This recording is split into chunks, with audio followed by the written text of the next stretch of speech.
اللہ کا ایک نیک بندہ جو مدینہ منورہ میں پیدا ہوگا، سادات میں سے ہوں گے، حسنی سید ہوں گے. یہ بات ذہن میں رکھیں آپ. شیعوں کے ہاں جس 12ویں امام کا انتظار ہے وہ حسینی سید ہے، اس لیے کہ حسین رضی اللہ تعالیٰ عنہ کے بعد ان کے ہاں کوئی امام حسنی نہیں ہے.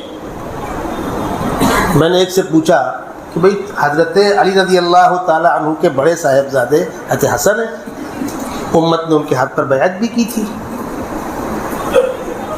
تو ان کی اولاد میں کوئی امام نہیں ہے، سارے امام حسینی ہیں. تو سوچتا رہا بیچارہ کیا کرے شیعہ. کافی دیر کے بعد کہنے لگا اصل میں ان کی اولاد زندہ نہیں رہی، سلسلہ نسب چلا نہیں ان کا نا. ارے میں نے کہا ظالم، ہندوستان کے اندر مولانا علی میاں خاندان اصلی ہے، حسنی سادات ہندوستان کے اندر موجود ہے بھائی. جھوٹ بھی آدمی کم سے کم سوچ کے بولتا ہے. کہنے لگا مجھے معلوم نہیں. میں نے کہا نہیں تم تقیہ کر رہے ہو. تو مجمع متوجہ ہوا، مولانا آپ بتائیے کیا بات ہے. میں نے کہا بات یہ ہے کہ حضرت حسن رضی اللہ تعالی عنہ نے اپنے والد محترم کی وصیت کی بنیاد پر امیر معاویہ رضی اللہ تعالی عنہ سے مصالحت کر لی تھی، اس لیے وہ ریجیکٹ ہو گئے.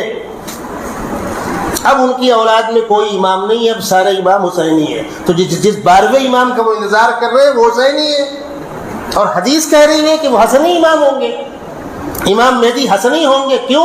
خداوند قدوس دادا جان کی اس عظیم قربانی کا صلہ پوتے کو دینا چاہ رہے ہیں. حضرت حسن رضی اللہ تعالی عنہ نے امت کی خاطر کہ امت کا خون مزید نہ بہے گھر میں آئی ہوئی خلافت قربان کر دی تھی. اللہ حسن کی قبر کو نور سے منور فرمائے.